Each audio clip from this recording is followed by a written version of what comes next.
Hi. So yeah, thanks for waiting at first, and yeah, let me just check the wait. Okay. Yeah, so we will actually start the SBP paper, and yeah, some students actually find this one easier, and some find this paper is very hard, and some students actually tell me they find that the Pahang paper actually is harder. So I hope I can actually cover one more paper. I mean, one more paper before your Wednesday exam. But I know Wednesday is like just few days later. So yeah, I just like try my best to cover as many paper as possible.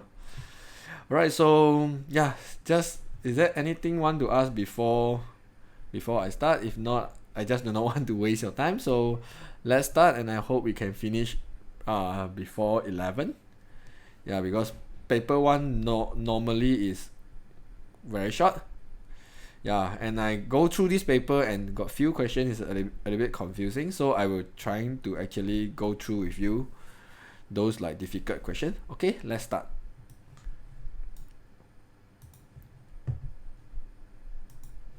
Okay, so first, of course, I hope all of you can actually see the paper.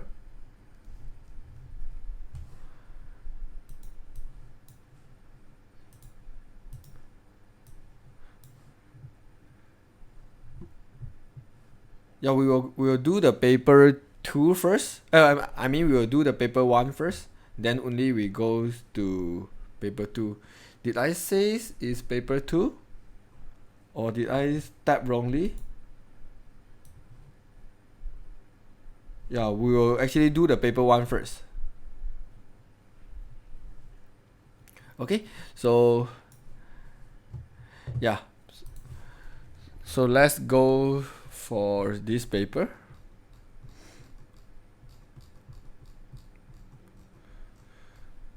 Okay, for number 1. Okay, this question itself actually is actually it's not difficult, but if you're not like so used to the words root, maybe you will find this question is like so hard for you to do. Basically what this question root means the answer of x, alright? So I believe you have the formula, which is x squared minus sum of root x plus product of root equals to 0. So basically we will actually use this formula over here, but the problem is normally when you do, you have two different root, but over here you only have one root. So I will assume both of my root also is negative 2 over 4. So my sum of root over here will be negative 2 over 3 plus negative 2 over 3, which is negative 4 over 3. And my product of root, I will do the same thing, which is negative 2 over 3 multiply negative 2 over 3, which I will get the 4 over 9. Okay, so yeah, so therefore after you got all of this, you just trying to substitute the thing into it. That's all. Then you will get the answer. So I will substitute the thing into here. Then I will actually get minus negative 4 over 3x plus 4 over 9 equals to 0. And normally I do not like to have my equation in the fraction pattern. So I will actually pay attention at my largest denominator, which is 9. So what I will do is I will multiply 9 for the whole equation here. Then I will actually get 9x squared. 9 and 3 I simplify, I will left 3. So plus 12x plus 4. 9 and 9 I simplify equals to 4. Yeah, so this is my equation. Yeah, but this is just 2 marks. So actually like quite a lot of thing to do for this 2 mark. So left. Okay, so let's move on to the next question. Right, this question is like, okay, they ask you to actually show the quadratic function for this one. So yeah, and then the first one, they ask you to find the value of q. So in order to find the q, you will need to find a coordinates from the curve here, which you have the answer for the coordinates.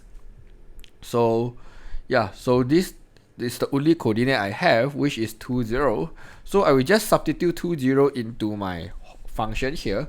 So I will say when x equals to 2, I will get 0. So I will substitute 2 into all my x here. So 2 squared minus 12 2 plus q equals to 0. So this is okay, 4 multiplied 2 is 8 minus 24 plus q equals to 0. So q equals to 16.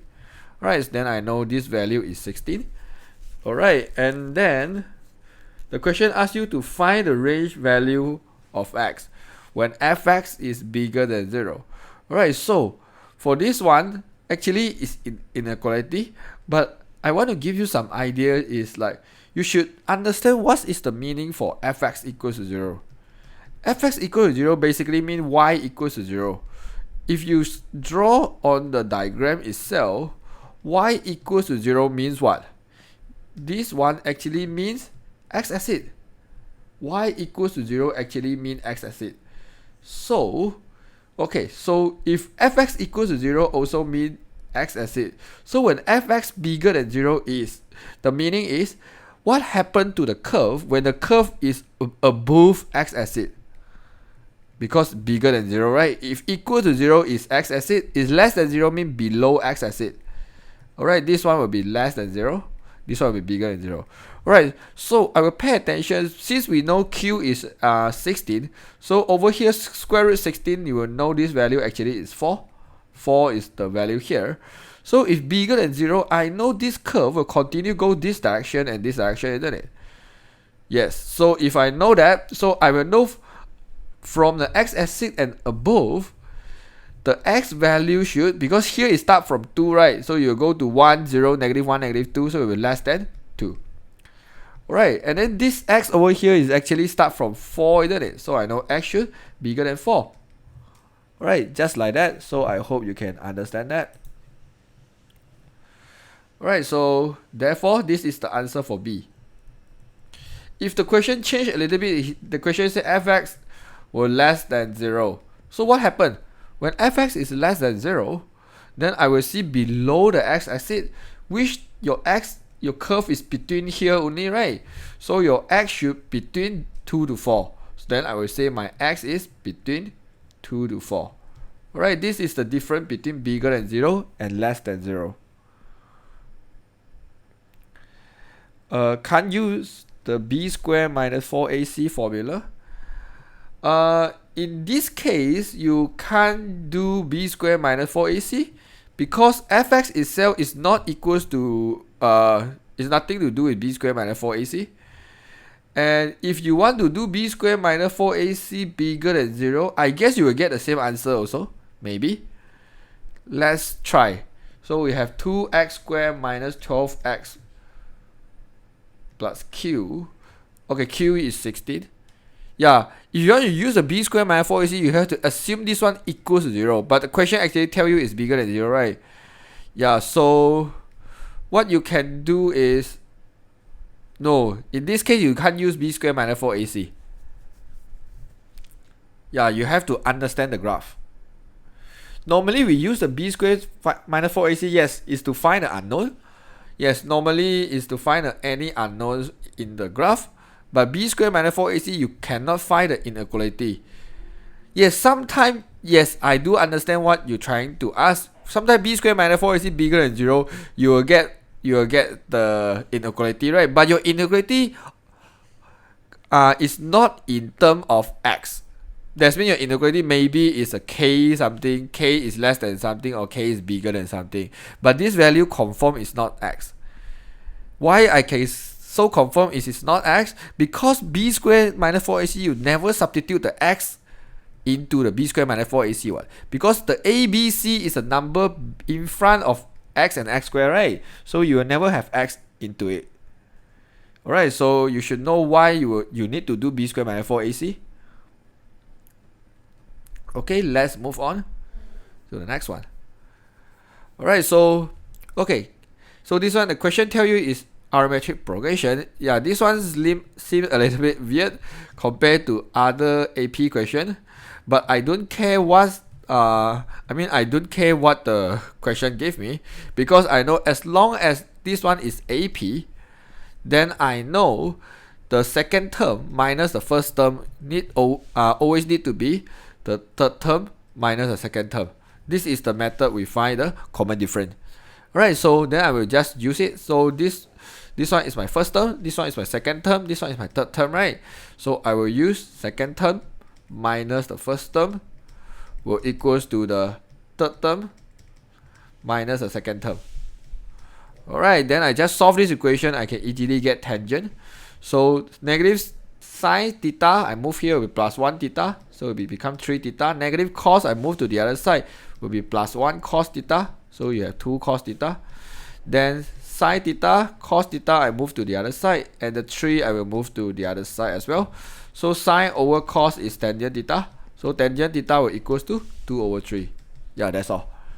So basically what you need to do over here is you need to you need to use the common difference method to do, because at the beginning for this question I'm trying very hard to find like what is the common difference or what is the pattern for this AP, but it's very hard for me to see because AP is just plus something or minus something, so it's quite hard. So what I will do is I just trying to apply the common difference formula, because common difference is the one also very useful formula in this topic for you to form the equation.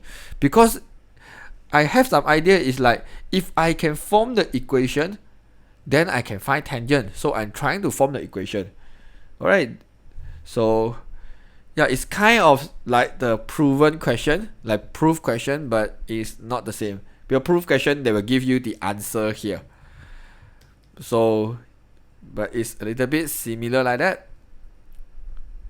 Okay, and another progression question.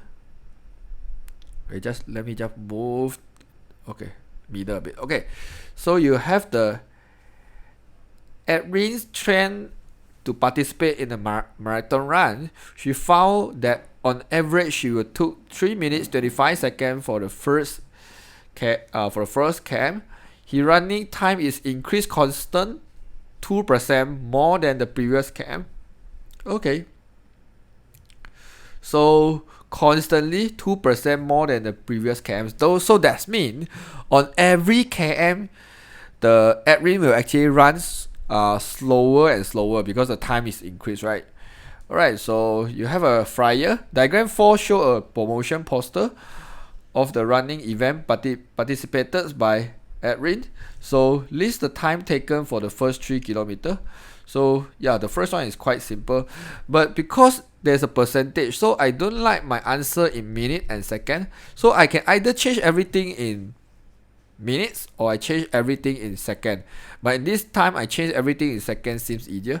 3 minutes is 180 seconds plus the 25 seconds.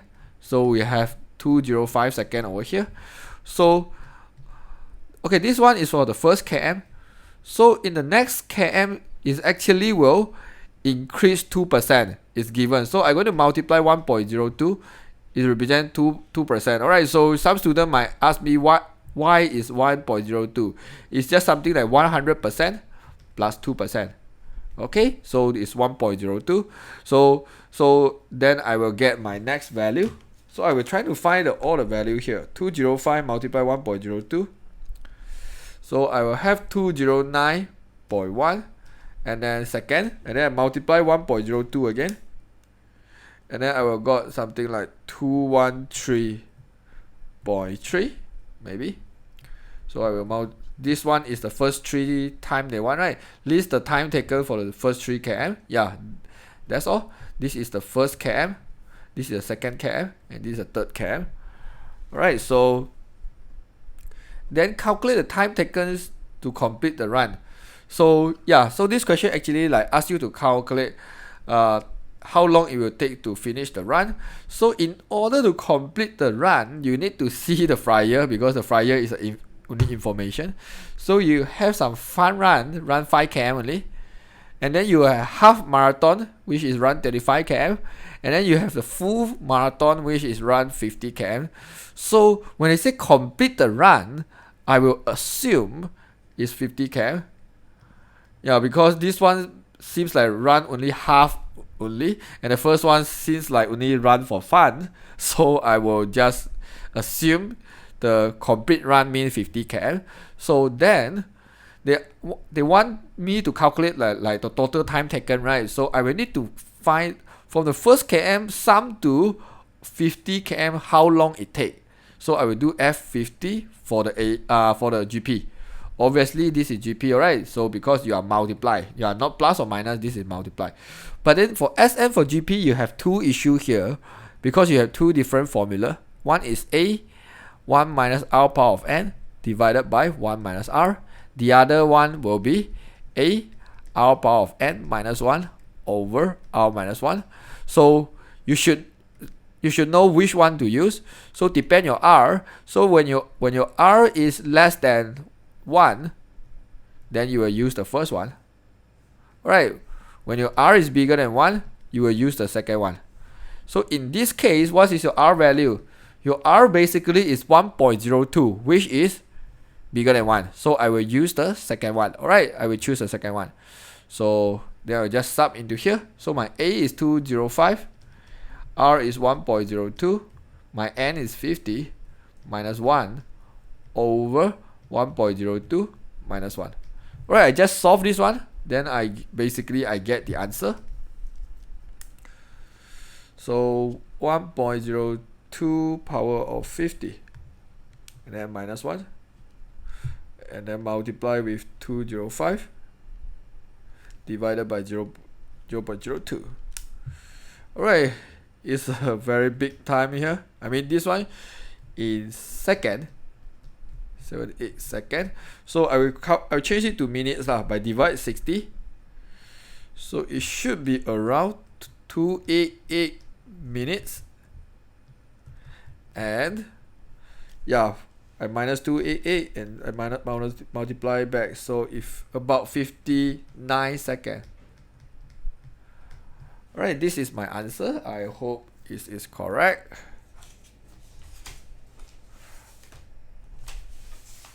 Yeah, actually I have the marking scheme here. Yeah, sir, can you save this video on your channel? Yeah, this video will always in my channel, so no worry. If you need to leave, yeah, you can actually watch it later. Unless you have any question you want to ask me, then you can stay here. Alright, so yeah, so I guess this is the answer. Or you want to leave everything in second also can, because I see the marking scheme they actually never convert it into the minute and second. So you just divide 60, then you will get something like 288.98 288.98 minutes. Yeah, depend you want to leave your answer in seconds, choose either one, this one or this one. You don't need to show both. Okay, so let's move on to the next one. Alright, so this is number 5. Okay, given the area of the circle is 400 pi, find the area of circle. This is very easy because you should know the area of the circle is basically pi r square will equals to 400 pi, and the question asks you to find r. R will equals to 400 pi divided by pi, and I will square root it. So r basically equals to 20. Alright, so okay, this is what's wrong. Okay, something wrong with my okay, the app is uncontrollable. Let's see what happened here. Equals to 20. Alright, so 20 cm if you ask me. So okay, so B, hence calculate the approximate change in the radius of the circle in terms of Q when the area of the circle increased to 400 plus Q pi. Alright, so first thing is I will find change of area because it's very easy to find. It's from 400 pi to 400 plus Q pi.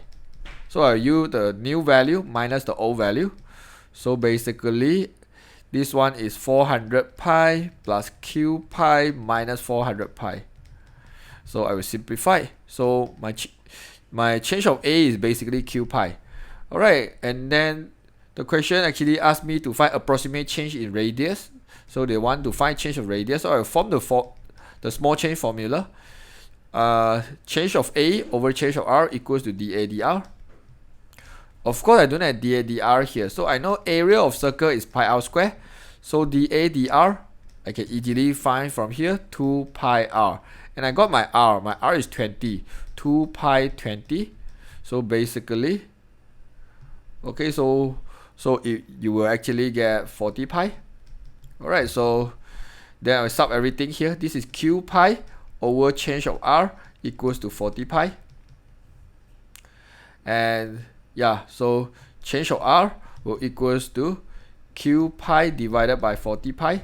So pi and pi I simplify. It's just Q over 40. Okay, this is the answer. No, I guess it is the class will end around 11 something.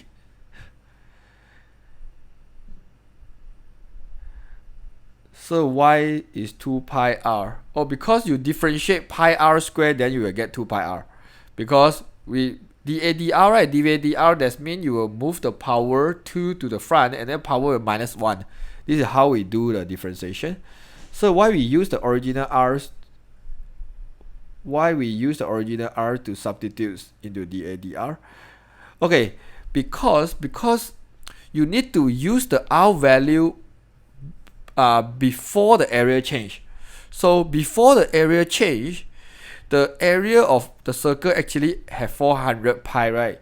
You cannot use the new value of r. Mean you might want to use the new a value. So in order to find out how much it changed, we always need to substitute the original value of r into it. Okay, I hope I do answer your question. Alright, so let's move on to question number 6. Okay, given that the container is 4 centimeter cubes of water, so the water is poured into the container at this rate. So I guess this one is basically dV dt will equals to 3t plus 5, where t is the time in a second where the container is started to be filled with the water. Alright, so find the volume of water in the container at this instant when t equals to 13. Alright, so over here, so what we need to do is we need to find V. Because we need to find V. But we only have the dV dt here. So I know in order to get rid of d over dt, basically I can do integration. So that means if I integrate dV dt here, I will actually get the value of V. So dV dt is basically 3t plus 5, right? So therefore, I will integrate this one. This is the reason why I give you this value. This value means what? This value means at the very beginning, the container actually have the water with 4 cm cube. So that means the volume actually equals to 4 when time equals to 0. Because time haven't start to count. Because it haven't start to actually pour the water into the container. So t will equal to 0. So the purpose of this combination is to help you to find the value of C. Alright, you must know what is this. Okay, so what I will do is I will integrate this one. So if I integrate 3t, I will get 3t squared. Power plus 1 divided by total power. So I divide 2. If you integrate 5, you get 5t. And then plus c. Alright, is equals to v. Then I will find the c by substitute the information I have. When v equals to 4, t will equal to 0. Here is 0, so you get c. So c will equals to 4. Then I will sub back into here to get my v equation.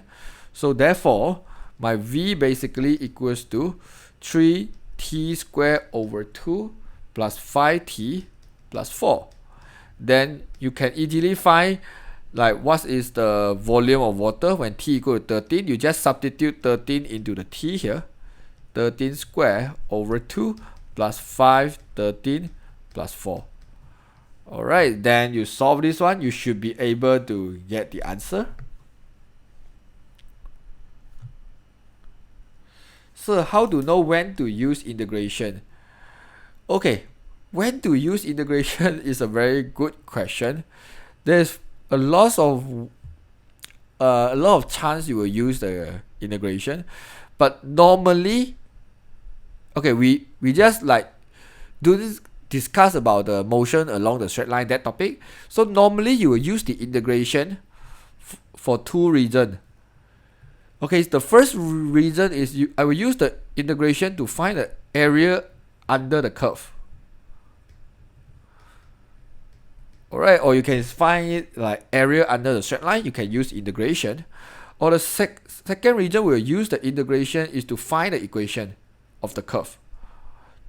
I can say is to find equation. In this case, actually we use it to find the equation of v. But most of the time, you actually find the equation of y. So if you have the dy dx, when you integrate dy dx, actually you will get y. So if you have the dv dt, so if you integrate the dv dt, you will get v. Alright, of course you integrate dv dt, you have a dt here lah. This one you have the dx here. So this is the reason why you can simplify them. So if you ask me if I integrate dr, I will actually get a. Okay, is to find the equation. This is the second purpose we do the integration. When we integrate, must we always add c for? Yes, you have to be always at c, unless you have the definites. That means you have something like a to b. Okay, then you don't need to add c. Alright, if the integration to find the volume, yes, you can use the integration to find the area and volume as well. So yeah, not only area, we can actually use it to find the volume.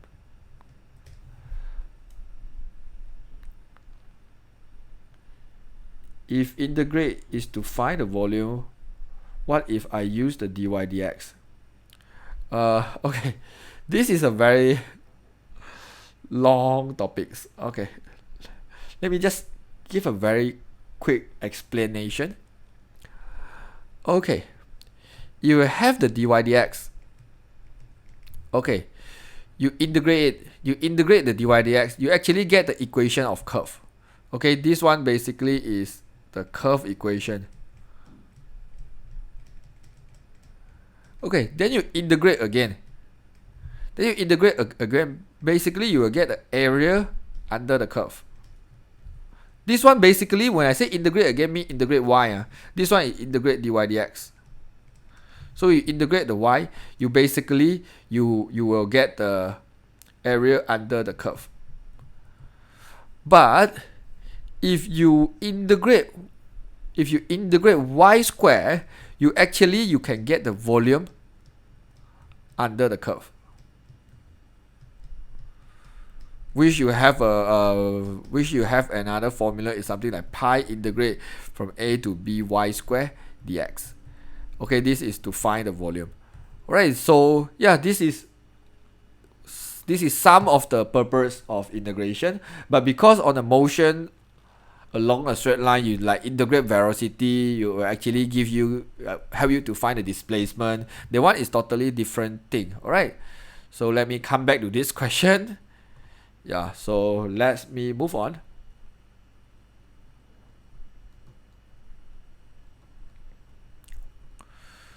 Okay, so it's given that the y equals to this one. So right, so this question basically you just need to solve it, and then they tell you this one equals to 4 and find the p. Alright, so this one I will not do the differentiation for this one because I see the integration symbol here. So what I will do is I will copy down the things here. Alright, and then because the question actually tell me if the question integrates 0 to p for fx, I will get 4. So what I will do is I try to do the same thing. I integrate 0 to p, but I integrate for both sides, 0 to p. Alright, then what happened over here is, this is very obvious. When you integrate 0 to p for fx, the whole thing will equals to 4. So this one will become 4 already. And when you see integration and d dx, you can simplify. You will get the equation of y from 0 to p. And definitely you know your y, right? This is your y. So your y basically is x squared over x plus 1 from 0 to p. I mean p to 0. Alright, equals to 4 over 3. Then I will just solve this equation to find the p. So I will sub the p into it. So I will get p squared over p plus 1. Sub the 0 into it, I will get minus 0. So minus 0, I will ignore it because it won't change my value. And then I cross over multiply, which is 3p squared equals to 4p plus 4. So I will get 3p squared minus 4p minus 4 equals to 0. And then I will do a simple factorization here. So this is 3p, this is p, this one is 2, 2 is minus positive. So p equals to negative 2 over 3 or p equals to 2. Okay, this is how we do this kind of question. Okay, so how to difference integration and differentiation?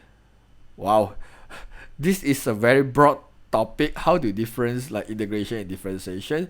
Okay, normally differentiation for us is to find the gradient function, or you want to determine whether the coordinate is maximum or minimum. Then maybe you need to differentiate 2 times. Or differentiate, you can say, is to help you to find something to do with time, something like dA dt or dr dt. Okay, those time for rate of change you need to differentiate. Differentiation is a very long topic. I hope you actually can go to find out my differentiation video. I actually have quite a lot of differentiation video to explain about that. Alright, so let's come back to this 2-mark question. So for this question, what I will do is, I need to find the p. So I will need to know what happened here.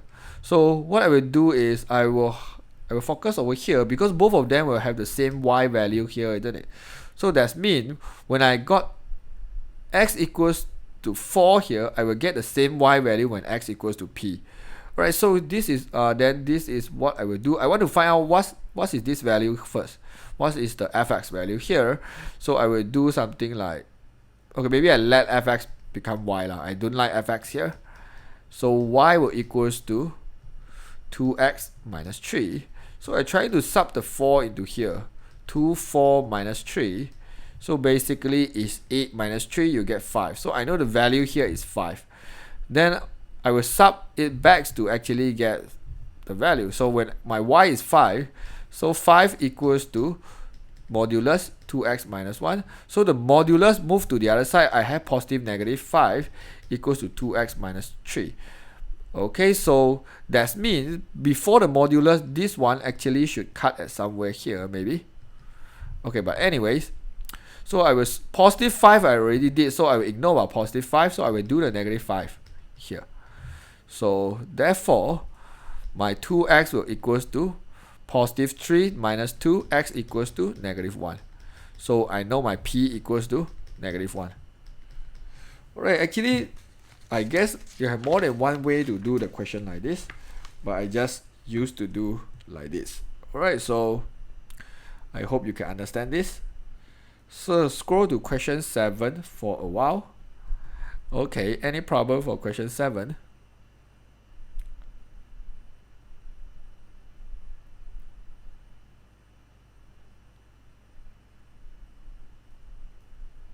Okay, so you don't worry if you haven't copied or whatsoever, this video will upload to YouTube later. Okay, so yeah, so let's move on.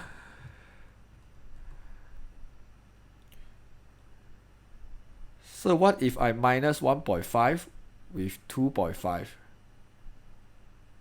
Cause there's just 2 marks.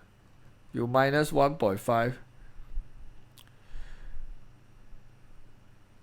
with, what if I minus 1.5 with 2.5? What do you mean by minus 1.5 with 2.5? I don't get it. What is the step for doing integration? Okay, so let's continue question number 9 here. Oh, because you're using the range here to find, isn't it? Because you see this is 2.5. Let me think for a while. Because I'm not 100% sure all the time the distance here and here will be the same. Will it be the same all the time? Let me see. If let's say I have a line look like this,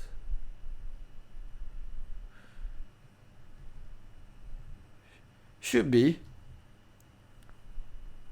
yeah, you should be able to do like that. Can I just deduct 4 from 5?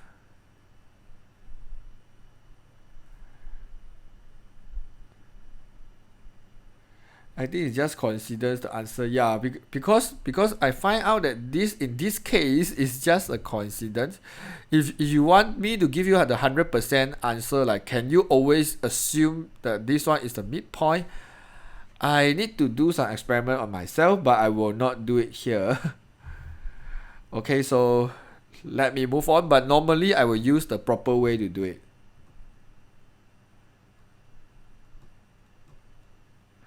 Alright, so Sekolah Gemilang started operation in 2014, and the enrollment for this first 10 years is given by FT. So he gives you the equation for enrollment for first 10 years. Okay, so such that T is a number of years after 2014. So find the enrollment after 10 years. So this one is for first 10 years. So after 10 years, T will be just 10. So you just substitute the 10 into all the T here. So you basically will get 570. Very easy. And B, in what year the enrollment will be 400? Okay, will be 450. So okay, so yeah, so I will just let the FT become 450 because I want to know in which year.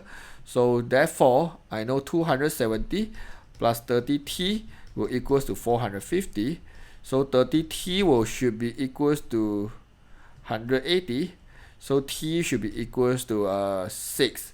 So after 6 years, just now it start from 2014, right? So I will plus the 6 year for it. So yeah, it should have enrolled another 450 students at 2020. How do you know T is 10? Because the question says after 10 years. And the question actually tell you T is a number of years, right? Yep. So number 10, given that the y minus px minus x squared will get this one. So this one basically is completing the square. So what you need to do is rearrange the thing. Minus x squared minus px plus 7. So I will do some arrangement here. I will factorize out the negative from first two terms. Then what I will do next is I will do the factorization. So it's x squared plus px and then plus p over 2 square minus p over 2 square plus 7. And then we will solve this one. Okay, so let me just solve it. So this one is x plus p over 2 square. And then here will be minus p square over 4 bracket plus 7. Then I will rearrange this, the whole thing. First thing I multiply negative for both first. So this one will become positive, right? So it will become p square over 4 plus 7 minus bracket.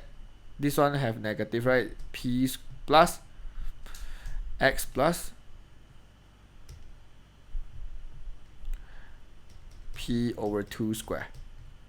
Alright, so then I will do the comparing. This is the number in front of the bracket square, so I will know 16 basically will equals to p square over 4 plus 7. So this one you will get 9 equals to p square over 4. So p square equals to 36. So p will equals to, they want the positive only, right? So p equals to 6. You should get positive negative 6. Okay, but because they want positive only, so I will take 6. And then you want to do the q, right? So therefore p over 2 equals to q, alright? So p over 2 equals to q, and p is 6 over 2 equals to q. So therefore q equals to 3. Alright, very easy. Just a simple completing the square.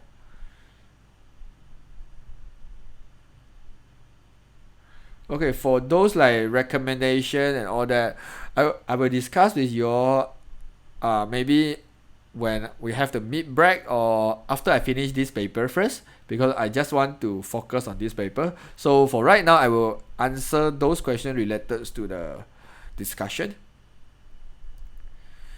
Did you just completing the square the 10a? Yes, I just do the completing the square for 10a, and then I will do the then I will do the comparing to get a P and Q.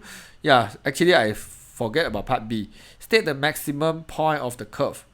So after you got the Q, you should know your Y basically equals to 16 minus x plus 3 square, right? So your maximum point should be -3 and 16. How do I get -3? Is get inside the bracket, always change the symbol. So +3 you will change to -3, and the Y value take from the number outside of the bracket.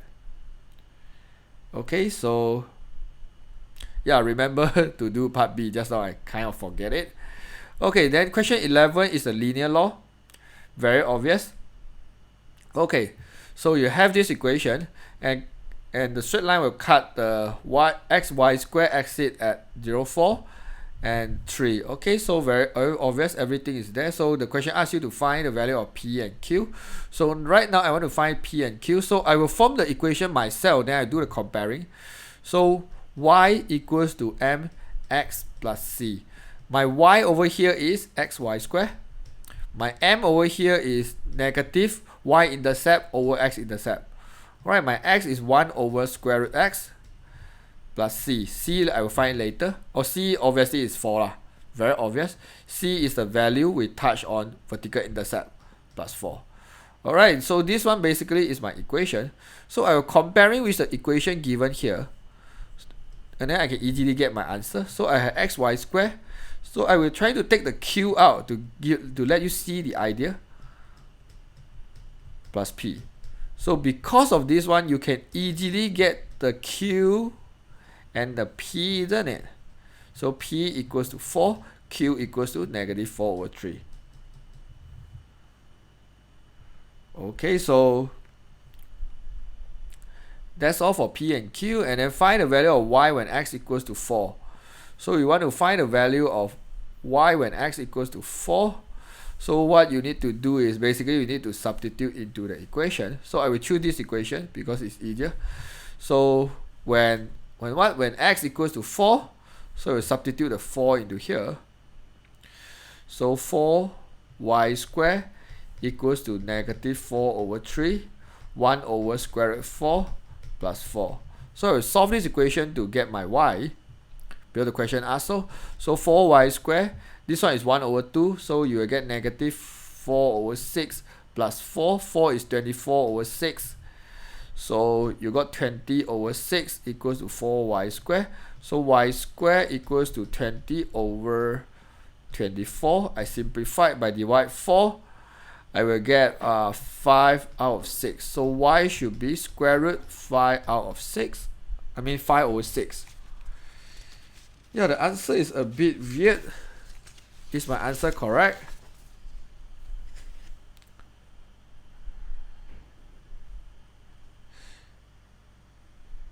Let me see. So square root 5/6.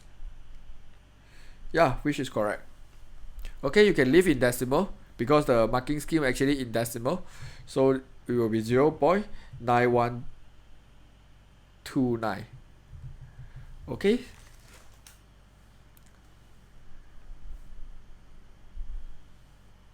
So let me move on to question 12 here. So the mean for a set of 5 number is 30 and a variance is 6. Alright, so okay. So we know the mean basically is 30 and the n is 5 and the variance is 6. Alright, then I will just solve this one. So this one is very obvious, is inside the mean, and B and C is inside the variance or standard deviation. Alright, so I will do the A first. So I know sum of x over n will equals to the mean. Alright, mean is 30. Sum of x over here is what I want to find. N is 5. So sum of x is obviously 150. Alright, very easy. Alright, and then for variance is actually equals to sum of x minus mean square over n. So we have the this is formula, right? So we have the variance, And then we want to find this one, sum of x minus mean square. We have the n is 5. So the sum of x minus mean square is basically just 30. Okay, so, and then, okay, this is B. This is A. Alright, then we go to the C here. C is, you want to find this one, you have to use another formula for variance. So the variance here is actually sum of x squared over n minus mean square. Alright, sum of x squared is the thing I want to find. Variance I have already, which is 6 over 5 minus mean. Mean is 30. So 30 square. So I just want to find this one will be 6 plus 30 square. And the whole thing multiply with 5. Alright, just move around. This is just simple algebra. So your sum of x squared should equals to 6 plus 30 square multiply with 5. 4530 should be your answer for C.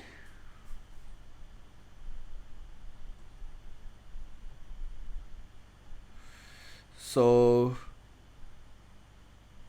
I don't understand yang B2. Okay, this one basically you need to go to open your formula list and then you will see formula for this one, and then you just substitute the information you have into this formula. That's all. So if I square the A answer, will I get C? Okay, you square the, no. Okay, so let me explain. Sum of x squared is not the same with sum of x squared. Alright, they are totally not the same thing. So if you ask me why it's not the same, I give you a very simple example.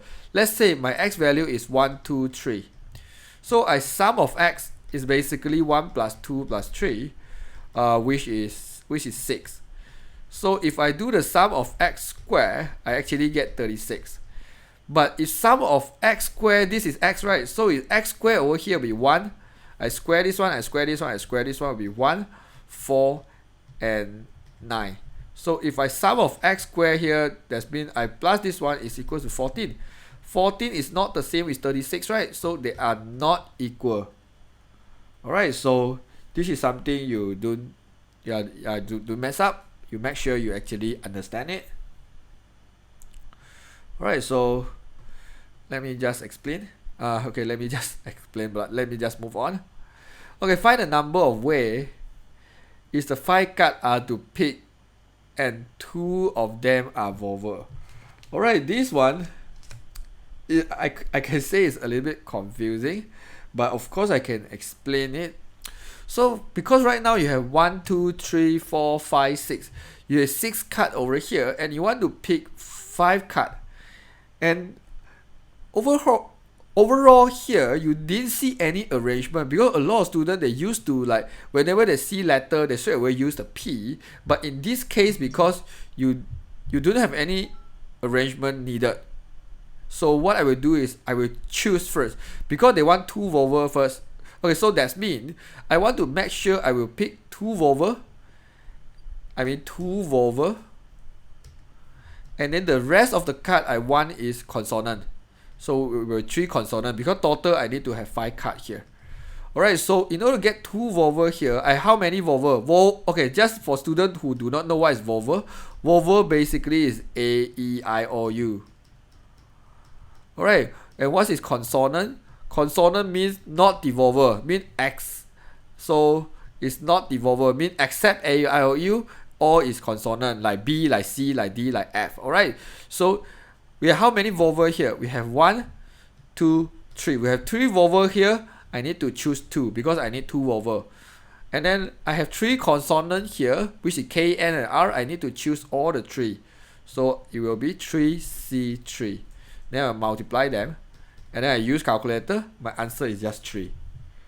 Alright, I hope you actually can understand.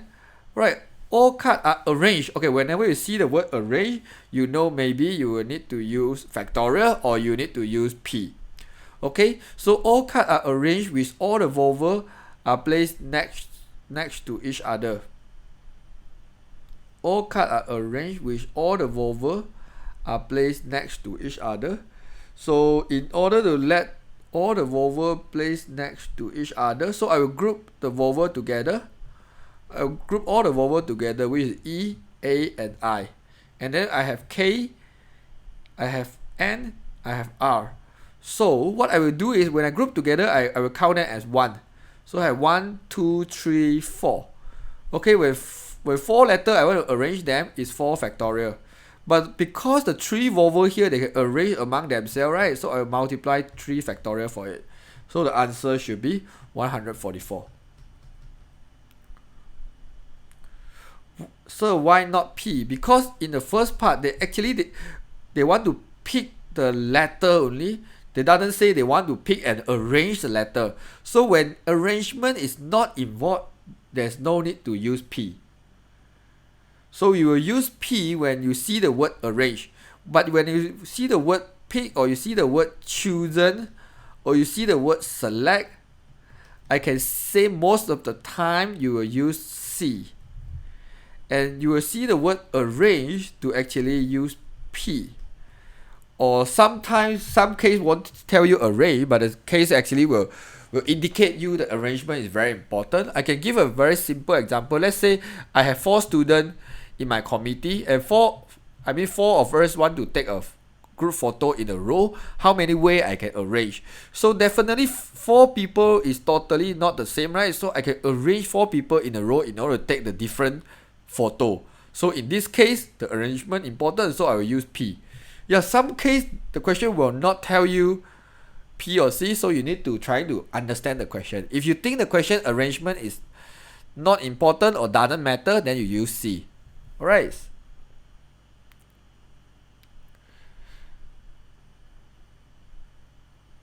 Yes, factorial and P method are the same. So in this case, some students ask me, if I want to arrange 3 letters, can I write 3P3? And I arrange 4 of this, can I write 4P4? Yes, you can. And the answer will still the same. When you write 3P3 means what? You have 3 letters, you want to arrange all the 3 letters. 4 here means you have 4 letters, you want to arrange all 4 letters. It's 4P4. Alright, so let me move on to question 14.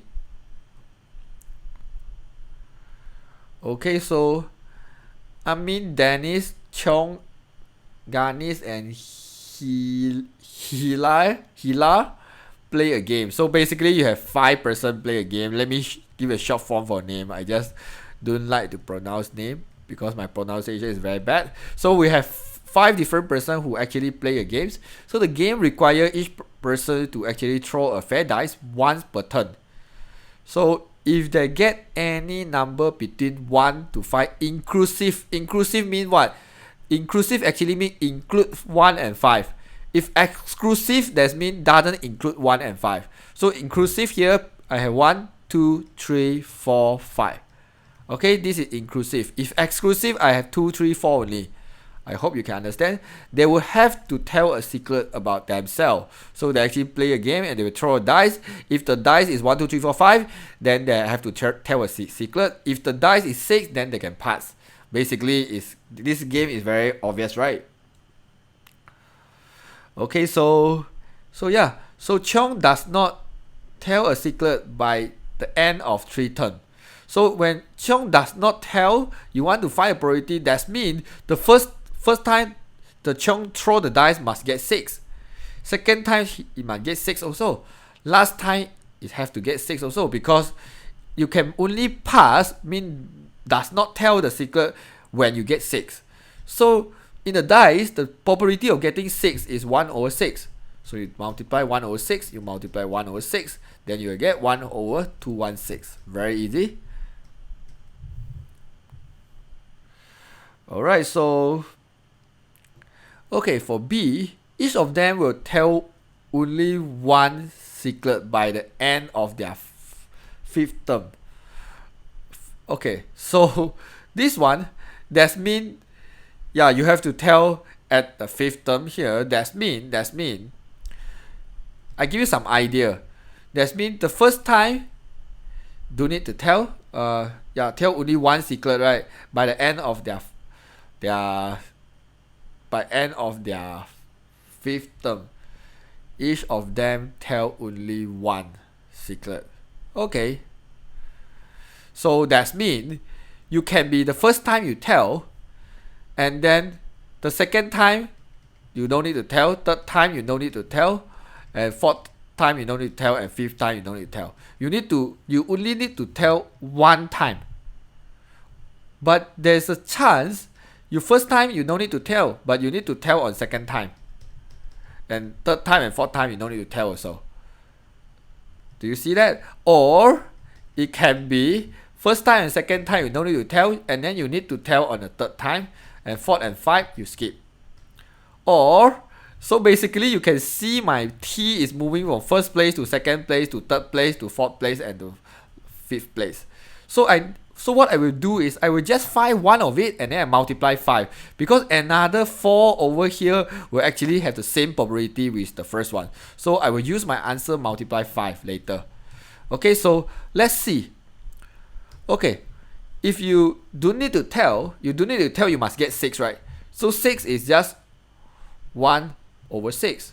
So when you do need to tell second time, it's 1 over 6 also. Third time, okay, let's say, okay, you need to tell at the first time. Let's say you need to tell at the first time. You need to tell must get 1, 2, 3, 4, 5, right? So it's 5 out of 6. And then you don't need to tell for the rest. So the rest will be 1 over 6. And then because there's 5 possibility, right? There might be the first time, second time, third time, fourth time, or fifth time you tell. So I will multiply 5. And then you use the calculator. Calculator should be able to tell you the correct answer, which is 25 over 776. Alright, so yeah, this question actually I would say is a K-Bar question, because when I do it myself, I actually put quite a lot of time to understand it and then trying to think how to explain to all of you to make you understand. Sometimes some question I myself like understand is easy, but to make student understand is really hard. Alright, so let's move on. So why do you know when to use plus or when to use or? Okay, this is the very common question. When to use plus or when to use multiply? Okay, normally I will use the plus. Of course you like to see the keyword. The plus keyword is or. The multiply keywords is and. But let me explain when actually you will use plus. Whenever you have alternative choice, then you always use plus.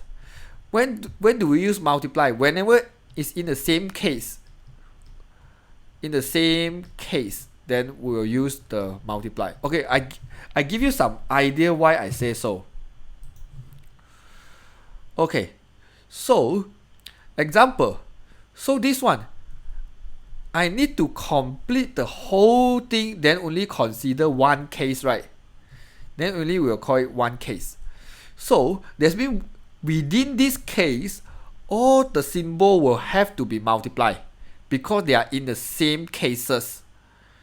But do you see this one is what I call alternative? That means I might need to tell in the first time, or there's an or here, or I need to tell in second time, or I need to tell in the third time. So the alternative will plus them. So here is the place I use the plus. Alright, so I hope I do actually help you understand when to use multiply and when to use plus. Alright, so let's move on to question 15.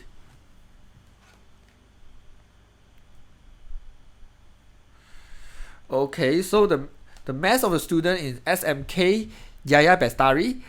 So has a normal distribution with the mean and a variance. Alright, this one is not too bad.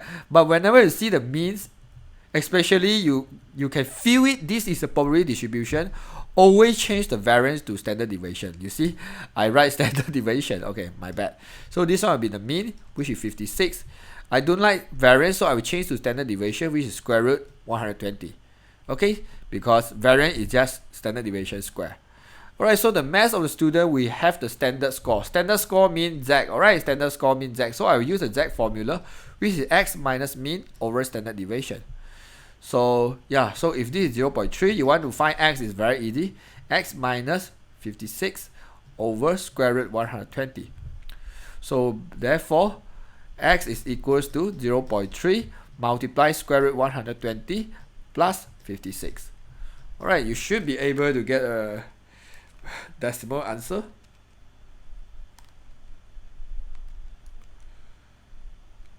I guess your answer is 59.2863. Or you can round off, become 59.9. 59.29 I mean. Yep. Then for the part B here, the percentage of the student have the mass at least 49 kg. So yeah, so it's at least 49 kg. That means I need to find, I will assume the x become the mass of student. Then everything will make a lot of sense. So this one, they ask you to find a percentage when the mass is at least must be bigger or equals to 49. So I will need to solve this one. So first thing is I will change to the z. So over here I will need to use 49 minus the mean, which is 56, divided by standard deviation, which is square root 120. Then I will use the calculator definitely for this part. So 49 minus 56 divided by square root 120. So you will get a negative 0.639. Alright, then what I will do is I will need to solve this one. So I draw out the bell-shaped diagram. And then negative is over here. So I assume this is negative 0.639. But because the symbol is bigger, so the graph actually will go this direction. Bigger mean will go to your right hand side, less than mean go to the left hand side. So this is red color is the part I want to find. So what I will do is I will use the 1 to minus the green color part. Okay, this is my logic. So I will use 1 to minus the probability for z is less or equals to negative 0.639. And I say many times in my video, if you see less and negative together, you can easily change it to bigger. Then what you do next is to find the z value table. And yeah, and I will find it for you. So 0.639. So what you need to do is, yeah, you just do the 0.639 here. And I need to find where is the z value table. I kind of lost my z value table. Okay. Yeah, I got it. So 0.639 actually will give you, the value is 0.639.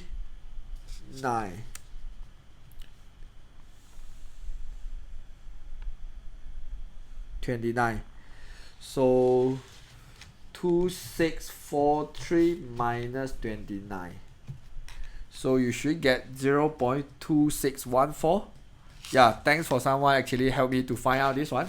Then I will use the 1 to minus 0.2614. So this is my answer, 0.7386.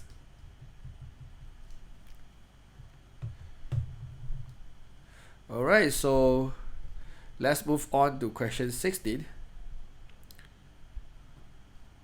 Okay,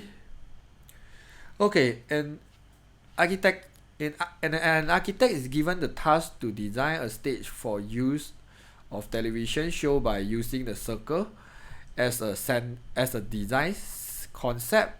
So diagram 16 show the initial plan of the stage. So the main stage diameter is 12 meter and overall width of the stage is 30 meter. Everything is stated in the diagram. Alright, so the architects divide an angles of the main stage circle equally into 12 sectors, and 4 sectors are extend to the step. Alright, very obvious. Find the value of theta in radians. So basically you need to find what is this angle. So in order to find this angle, basically quite easy because they divide equally. So total here you have 12 sectors. You just calculate by yourself. You should have 12 of it. So 12 of it, the theta actually take 4 out of 12, right? So I know the whole thing is 360. 360 in radian mean 2 pi. Then I will just solve this one, which is 4 out of 12 multiply 2 pi. Why 2 pi? Because 2 pi is equals to 360. So you will get 2.0944 radian. Okay? Then find the area of the step. So basically the question asks you to find this area. They want to know about this area. So basically what I will do is I will use the big sector minus a small sector. You should be able to see you have a big sector here. And then I minus a small sector, which is this one. I minus it, then I can get the area outside here. Okay, so this is the whole logic here. So, okay, but before that we need to figure out what is the radius for the big sector first. So because the whole thing is 30, so I know here I have a R here. I have 1 R. I have 2 R here. But because the diameter is 12, right? So I know here is 6, here is 6. So that means from here to here, it should be 18. So here will be 1A. So the radius for the big sector will be 6 plus 18. So the big sector should be 24. So for the small one, small sector is just 6. Alright, I hope. Then you just apply into the formula. So I will use the half R square, 24 square. Theta will be the same, 2.0944. Minus the small sector, half my R is 6 square, 2.0944. Alright, then I will use the calculator to solve this one. Or maybe I can factorize out 2.0944 and half. Then I no need to press so much in calculator. Okay, so yeah, I got half, multiply 2.0944 and then multiply, I will do the bracket, 24 square minus 6 square. So yeah, the answer should be 565.49 meter square. I am not sure, is it correct? How you know it's 24? Because my math is good. No, I'm kidding. Okay, because here is 6, isn't it? Because here is 6. So here is 18. 6 plus 18, you will get 24. Alright, so I hope you get it. Okay, so is my answer correct? So I hope I'm correct. Let me see the marking scheme. 565.65. Yeah, my answer is wrong, and I kind of know why my answer is wrong. Because I didn't use 3.142. Okay? Yes, so yeah, please don't learn from me, which is not correct. So yeah, so you just, you do yourself, just make sure the 2 pi here, you have to use 2 multiply 3.142. Then you can get the accurate answer, alright? Because I straight away type pi into the calculator, then you will got slightly different. Okay, so please, if the question say use, so you make sure you use it. Okay, so over here, I will just move on because I'm so lazy to change the, basically you need to change all this value lah. Okay, just change to the value match. Alright, so yeah, but I guess you will still got the working mark if your A is wrong. They will have something like error carry forward, something like that. So they will give you some pity marks. So don't so like disappointed first. Okay, 17. Okay, this question actually make me a little bit headache at the beginning, so I will call it K. But of course it's not really difficult, but a lot of things you need to do because this one is X and Y, which is 2 different angle, and you have sine and cos and sine, and then equals to P and Q some more. So it's like wow, so many things. So okay, so I just don't care. I just express the thing, I have it here. And the problem is this is multiply. You must pay very good attention on the multiply. And then later I will tell you why it's important. So sine 2x is 2 sine x cos x. It's very obvious. So sine 2y is 2 sine y cos y. Alright, so what happened is, because this is multiply, 2 multiplied with 2, which is 4. Alright, in order to get sine x and cos y, so I will use my sine x here multiply with cos y. So I will just write sine x cos y. Alright, and then I will use the cos x multiply my sine y. So I will say cos x sine y. Alright, if you can do like this, it will be very easy, because at the beginning I'm trying to make sine x as a subject, and this one I make the cos x as a subject, and I do a lot of substitution here. It's like waste so much of time, and I still get the same answer, but it's just too long. Because paper 1, most of the students, like, they have not enough time, so I want to make sure I teach you the shorter ways. Okay, so this is P and this is Q, so I just do the substitution.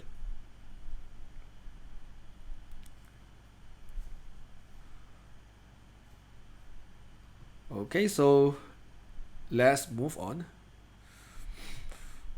Yeah, I got anything wrong on 15B? Oh, 15B, 15B, 15B. Yeah. Yeah, I haven't finished because I skipped the percentage. Okay, so if you want to change this one into percentage of student who has the mass at least 49. So we know that at least 49. Why I got a different answer with marking scheme? This is got me curious. At least 49 KD, right? Is bigger or equal. So this one, if I do it myself, I will say is like 73.86%. I am not sure why the marking scheme is less or equals to 0.69. Why it will be less than?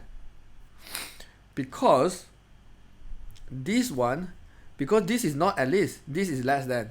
So I guess maybe got some carrier mistake there. I am not so sure. Yeah, but this is my final answer. If you realize anything, you just let me know. Yeah, because sometimes I also do make the carrier mistake. So I always tell my student, if I go to take the SPM exam, I might not get 100 mark because I am human. I do make carrier mistake. So I admire those students can get like 98 or 99. Consider very minimum carrier mistake, which is good. But if the environment is very quiet, then I can do better. I mean, I don't need to speak. And then I just concentrate on doing, then I will have less mistake. But when I do and speak at the same time, yeah, carrier mistake do happen. Alright, so for this question, it's very easy question. Because you see sine square x minus 3 cos x equals to 3. So what happens is, whenever you see sine square, you know about this formula, sine square plus cos square equals to 1. So we know sine square, actually we can change to 1 minus cos square. And a lot of students ask me why you want to change, or why you know you need to change. Because if you have sine square and cos in one equation, basically you can't solve. If you have sine square and cos square, you can change it to tangent square, it's still possible. But sine square and cos, there's no way you can do. So my objective of using this formula is, I want to make the whole equation in terms of cos. Alright, so if I change, so I only have cos, then I can easily do. So cos square x minus 3 cos x. So minus 3 equals 0. Because I see cos square, I know I basically need to factorize later. 2 minus 2 cos square x minus 3 cos x minus 3 equals 0. Then I will make the cos square positive by moving everything to the other side. So plus 3 cos x minus 1 plus 1 equals 0. Okay, then I will factorize this one. So this is 2 cos x and cos x. And then in order to get this one, obviously it's 1, 1 positive for both. Alright, so I have cos x equals to -half, or cos x equals to -1. Cos x equal to -1 is very easy. Just 180 degree. You can use calculator.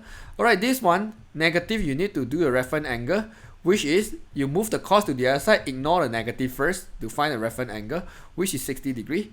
So reference angle is 60 degree. Then I know from add sugar to coffee, I know I will get the negative for cos in the second and third. Second is 180 minus angle, third is 180 plus angle.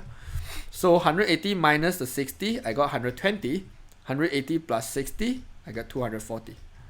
So yeah, this is all my answer for this 3 mark. Alright, question 19 over here.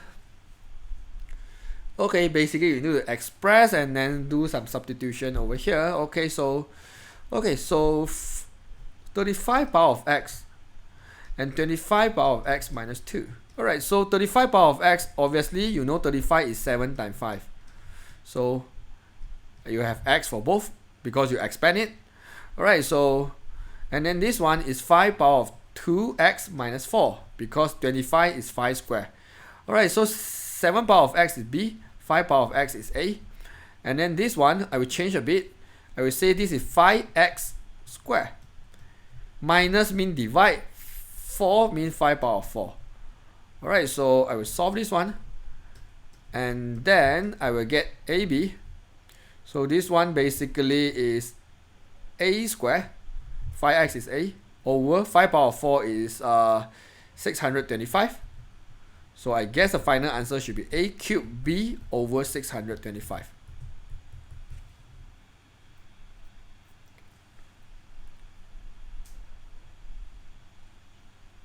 So number 18, yeah, what happens to question number 18?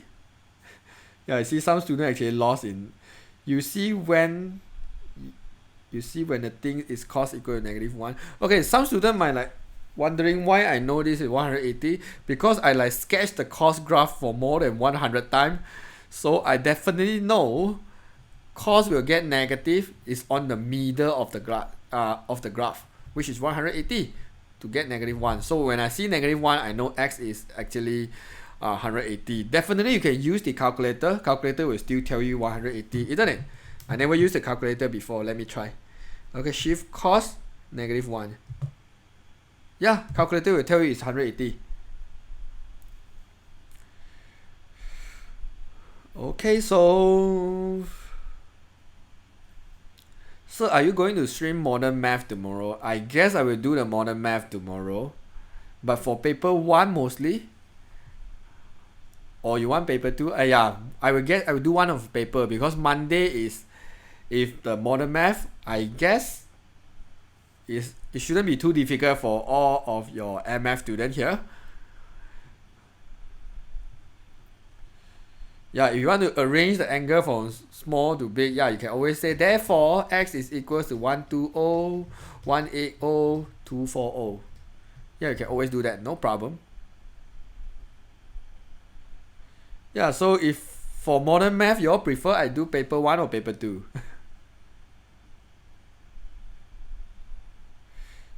So is it possible that you do how to find the center point of rotation? I think I have the video in my YouTube channel, but I did it like 4 years back, so you have to tolerate my terrible English.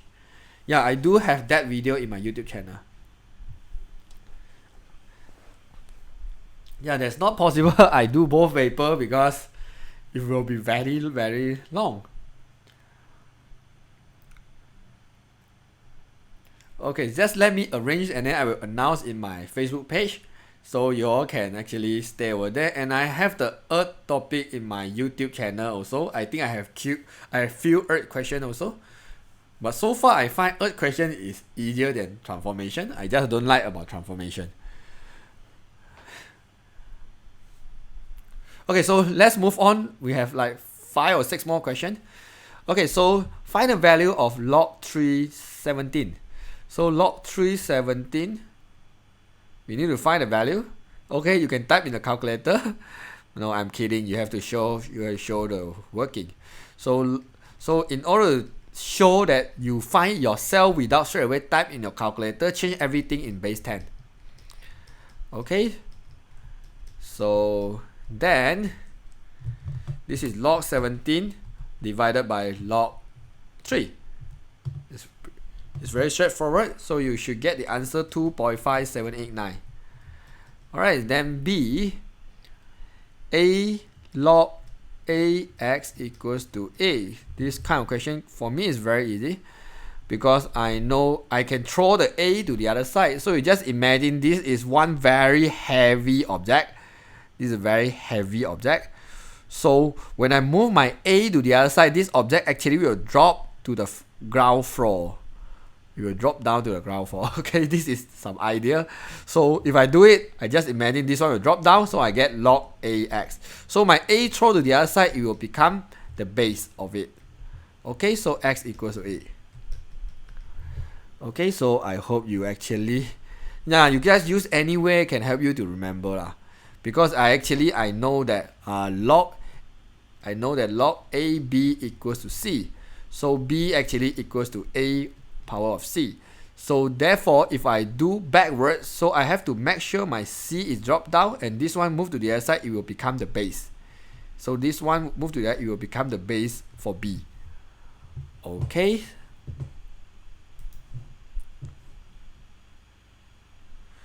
Okay, so let me move on. So, okay, 21, another log question. Another log question here. Okay, let me drink some water. I just like talk non-stop and I realize my MacBook have no battery already. I will come back in 1 minute.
Okay, thanks for waiting. I'm back.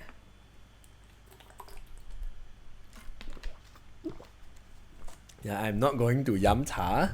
I'm just drinking the mineral water. Okay, let's move on to the question 21. Alright, so for this question, basically you need to change them to the same base. So yeah, so I will, if you ask me whether I want to change the base 2 to square root 2 or change square root 2 to 2, I prefer base 2 because square root just doesn't seem very friendly here.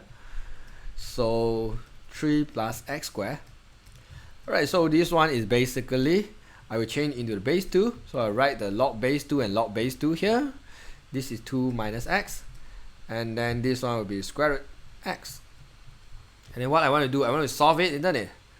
Alright, so therefore log 2 3 plus x squared will equals to, this is square root 2. Y will suddenly become square root x. Alright, so log 2 minus x, and square root 2 here you will change to power half, you move the half in front, so the whole thing is over 1 over 2. Alright, so just in case some students do not know why it's half, so let me do some step here. So this is log 2 power half, and then I will move the half to the front. I get log 2 and log 2 equals to 1. then I will get half. Okay, so yeah, I get half. So half at the same time means what? Mean actually divide half mean actually you multiply 2 to the front here. So that means you multiply 2 here. Okay, so I will erase the half and will become multiply 2 now. Okay, then the next step I will do is I will move the 2 to the top, become power here. Okay, so you see the 2 missing already, so missing already, it become power. Okay, so yeah, then I simplify this one. So I get 2 plus, I mean 3 plus x squared. I get 3 plus x squared equals to, expand this one, 4 minus 4x plus x squared. So x squared and x squared I simplify. 4x will equals to 1, x equals to 1 over 4. Done. I hope you can understand this one. It's not too hard.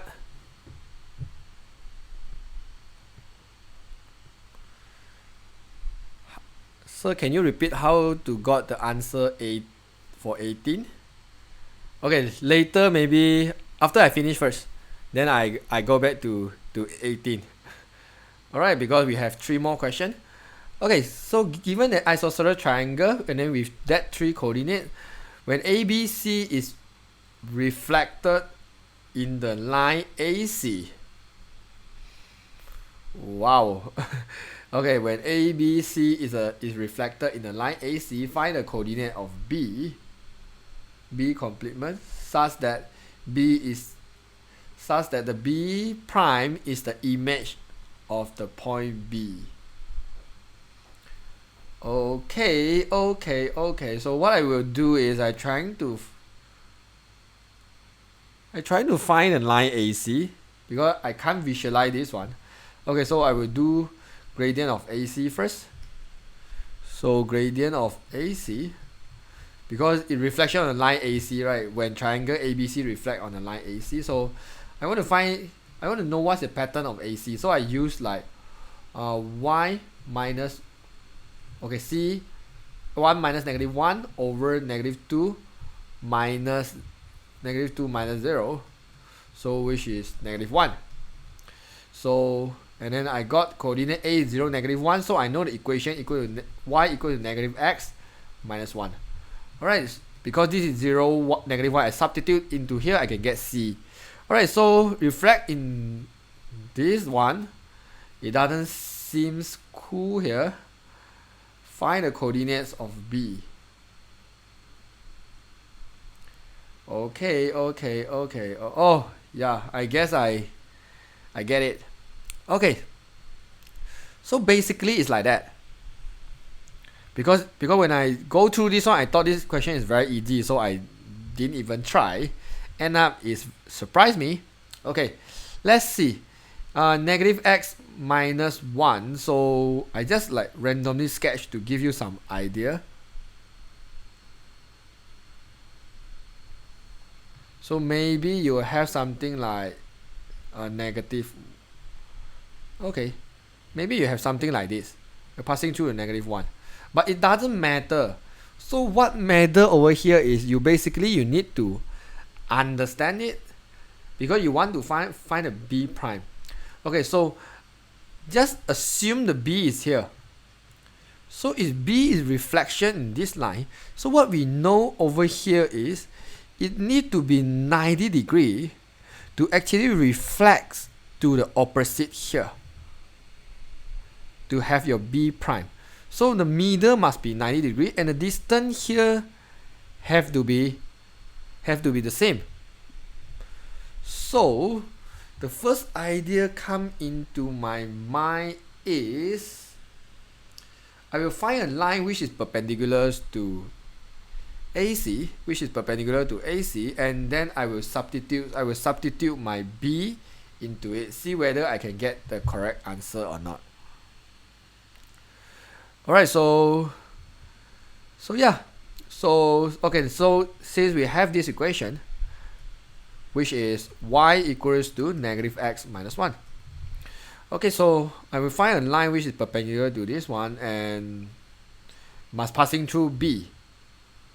So therefore, I will use the M1, M2, equals to -1 to find the perpendicular gradient. So the m2 is just equals to 1 because m1 is -1, right? -1 divided by -1, so you'll get 1. So I know all the line here, the gradient is definitely equals to 1. But I want my line actually will passing through the B. Am I do too? Okay, so therefore I will have the something like, okay, y minus y1 equals to mx minus x1. I think I'm doing some stupid way, but let's try. Okay, let's try. Okay, so okay, so what is my b? My b is 3, 4. So y minus 4 equals to 1, x minus 3. So y equals to x plus 4, mean plus 1. Alright, so I have the equation ready. Okay, this is the line. So I want to know this line, which is this line. I just found this line will be y equals to x plus 1. Okay, so I want to know where is the intersection point here. So if intersection point here is actually is the simultaneous, so I will do the simultaneous here. Minus x plus 1. So I will do minus here to get rid of y. So I had 0 equals to 2x. So x equals to 0. And then I will sub into it to find the y. Y will equals to 1. So the middle point over here is 0, 1 according to this one. So I will use the midpoint formula to find this one. So xy. So I will say, and your b is what? Your b is 3, 4, isn't it? So I use the midpoint formula. X plus 3 over 2 equals to 0. And y plus 4 over 2 equals to 1. So x equals to -3. And y equals to 2 minus 4. Y equals to -2. So I guess the b prime is -3 and -2. What is the answer? And I got wrong. Oh my god.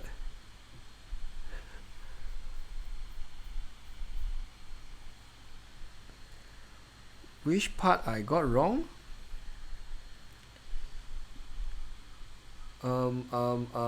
Is x is 0, is x is 0, y is 1. I used the wrong equation. This is -1, isn't it? Okay, this is -1. I did some carry mistake here.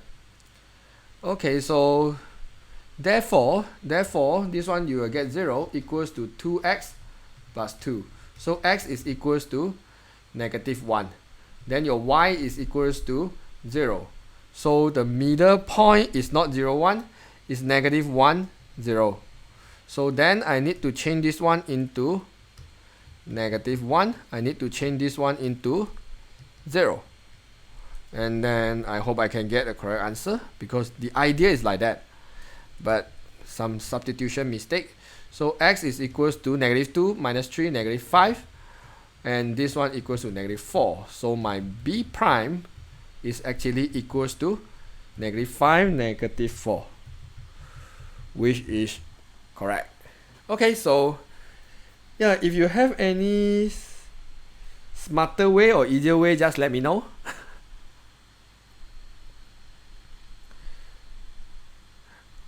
Okay, so I will just move on to 23.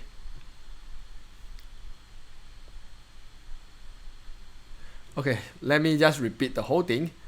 Yeah, because a bit confused. Okay, so the first thing is I find the equations of AC. Okay, so I basically at the beginning I find the equation of AC. And because this one, the AC itself is your reflection line. So therefore, I know every time the point from the top from my left hand side reflect to my right hand side, basically the line must be perpendicular to the reflection line. Okay, so the next step I will do is I do the perpendicular to find out the gradient is 1. The gradient is 1, that means all the line perpendicular to reflection line, the gradient will be 1. So therefore, I want that line will passing through the B, because I want to know what happened when B reflect to the other side. So what I do is I substitute the coordinate B, I substitute the B, which is 3, 4, and my M2 gradient, which is 1, into this equation to find out this equation, y equals to x plus 1. So y equals to x plus 1 is the line, the B actually on it. So let me erase the, oops. Okay, so therefore, I find out this equation, which is y equals to x plus 1. And then my next logic is, I want to know from B to AC, what is the distance here? Because the B prime, because not really want to know the distance. I want to know what is the coordinates on the middle here. Because the middle coordinate, this middle coordinate, it will be the midpoint. It will be the midpoint for B and B prime. It will be midpoint of B and B prime. So if I can find out this coordinate, then I can find out my coordinate B prime using the midpoint formula. So in order to find out this coordinate, I know this coordinate is intercept between the line x plus 1 and negative x minus 1. Then I just do the simultaneous, or you can do the substitution to find out this coordinate. After you got this coordinate, you use the midpoint formula, you can get the coordinate for B prime.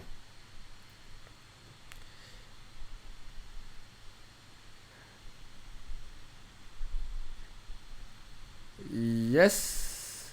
So yeah, this is how I do. I hope you can. I think your A coordinate is wrong. Really? Let me just AC, right? C is -2 and 1. A is 0, -1. So I use the y minus y. So I use 1 minus -1, right?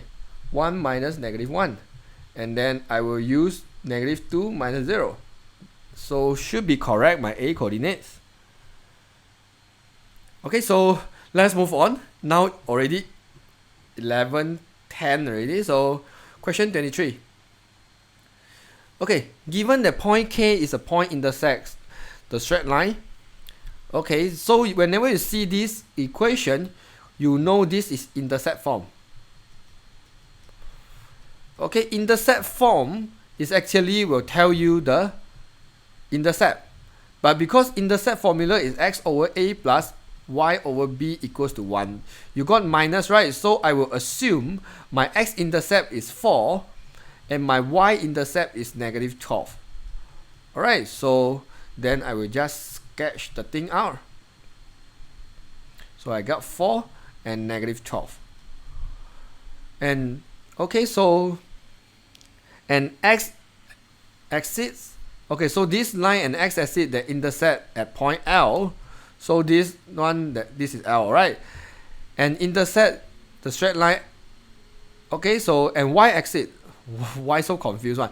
K is a point of intersection straight line and x-axis. L is a point intersection. Okay, so this is K, sorry. This one will be K, this one will be L.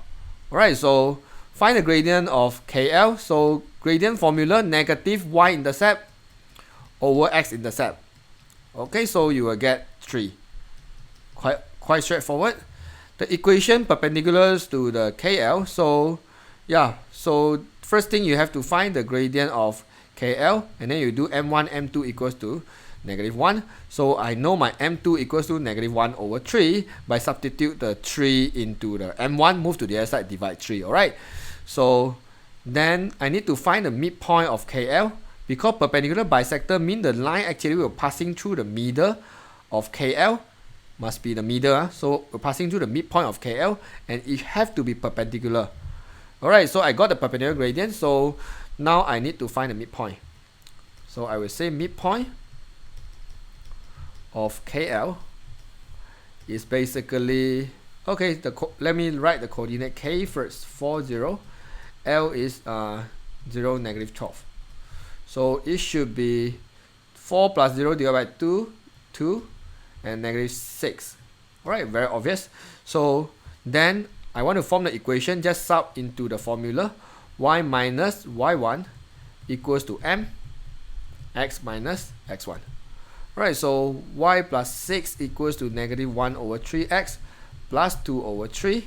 So y equals to negative 1 over 3x minus 6, which is minus 18, so minus 16 over 3. So if you don't like the equation like this, multiply 3 for the whole equation, minus 16. Or you prefer you have plus x, you can move around. If you don't want to move around, it is fine. I guess this one should be get the full mark already. Just depend you want to, you want to actually leave the equation in which pattern. Okay, question 24. Okay, the vector AB have the magnitude of 10 and parallel to 1, 3. Okay, and B must be bigger than 0. Find the value of A and B. Alright, so parallel to 1, 3. Alright, so magnitudes. Okay, magnitude basically mean the distance, the hypotenuse. So okay, so I will do the Pythagoras for magnitude. A squared plus B squared equals to 10 squared. So basically A squared plus B squared equals to 100. Okay, magnitude basically means the length lah. So assume the A is going this direction, B is going this direction. This one is just an assumption, right? So your 10 will be the magnitude of them, which is 10. So this is the reason why you see I using the Pythagoras to actually solve it. Alright, and it's parallel to 1, 3. So 1, 3 basically is a ratio. So I will do something like fraction. So I will do A over B equals to 1 over 3. You can always do something like this if you next time you see parallel, you always make the ratio into fraction. Okay, so therefore I know my 3A will equals to B by crossover multiply. Then I will do a substitution for B, which is 3A square equals to 100. So therefore this is 9A squared. Then I have 10A squared equals to 100. Then A equals to square root 10. Right, so yeah, so A should be positive, negative, square root 10, but because B must be positive, if A is negative square root 10, I substitute into this equation, I will get negative value, so I will only use the positive value. Alright, so B basically is 3 square root 10. Both also I take the positive value. That's all? Oh, okay. I mean, that's all for this question. Last question.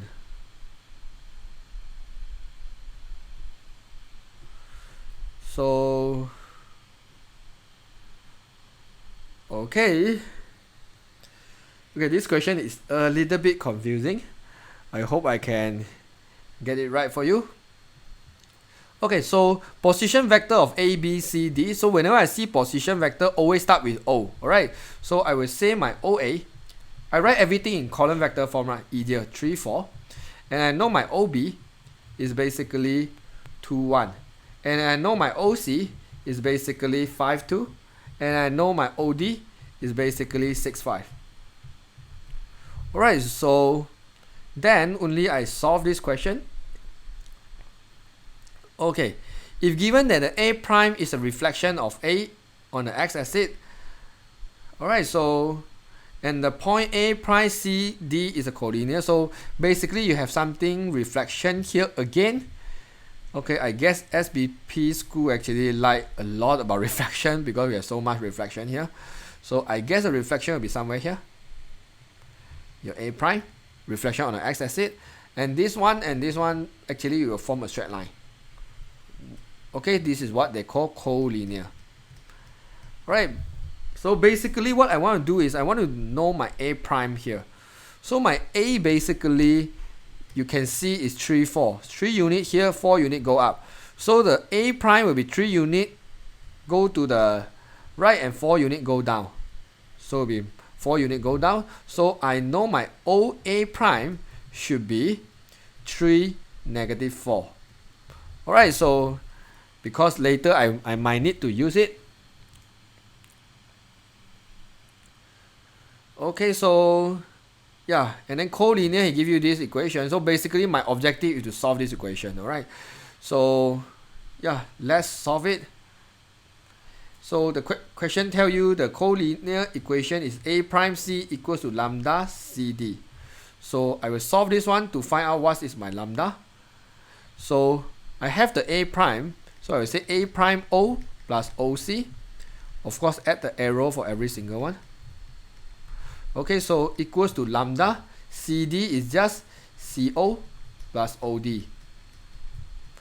Alright, so A prime O is basically is just flip over, which is -3, +4, plus OC. I have the OC here, which is 5, 2, equals to lambda.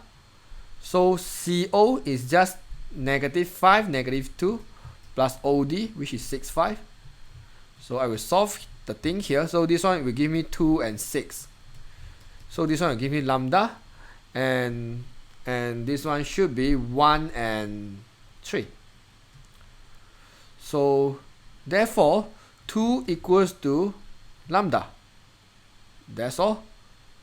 Yeah, or I can say 3 equals to lambda, or I can say 6 equals to 3 lambda. Lambda should still equals to 2. Yeah, this is the answer I get. Obviously I see the answer, the marking scheme is 2/3. Let me see why is 2/3. So A prime C lambda CD. Yeah, I get 2. So yeah, I guess this one, I hope this one is the correct answer, because the marking scheme says it's 2/3 and I can't get 2/3. So yeah, this is all the 25 questions here. Yeah, so if you have any problem or any question, you can always let me know. Yeah, it's not early already. I hope you all can rest early, and I will see you guys tomorrow for the Modern Math live.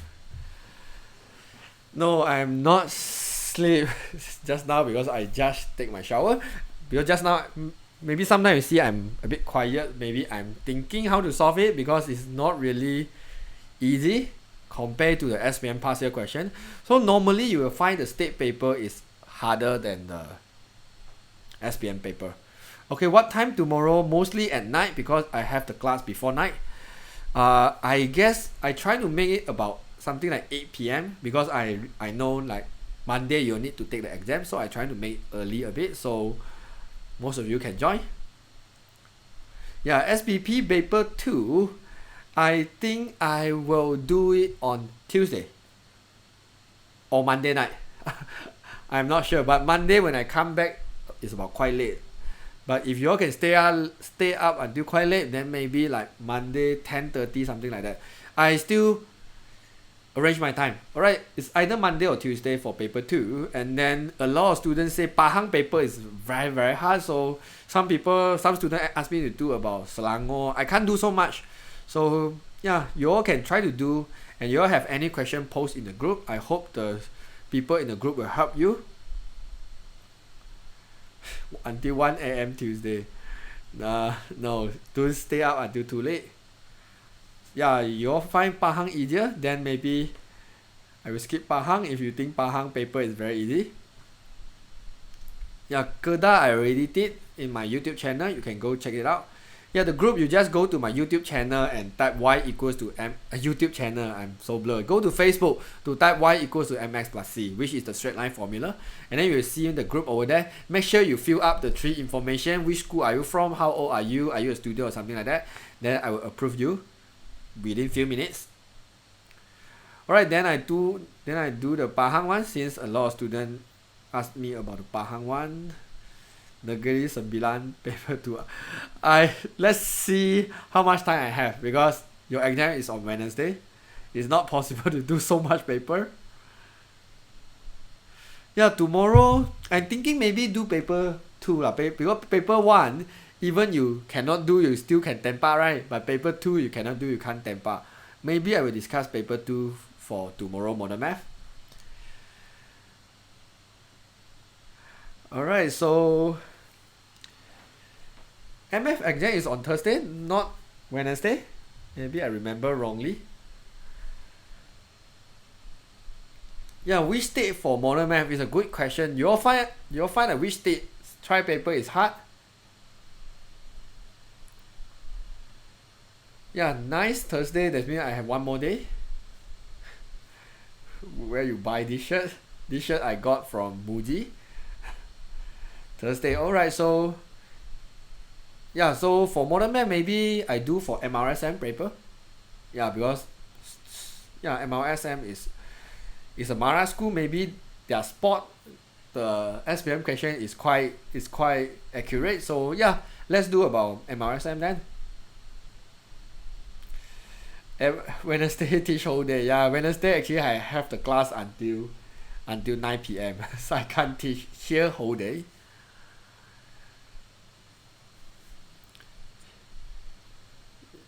Yeah, I can't give my phone number over here, but if you have anything, you can always find me on my Facebook page. You just go to my Facebook page, you PM me. Yeah, you can ask me the question there, because I just scared once I give my handphone number out, I will get a loss of message. And yeah, I still need to have my private life. I'm so sorry about that. So yeah. I tried something like open donation last time.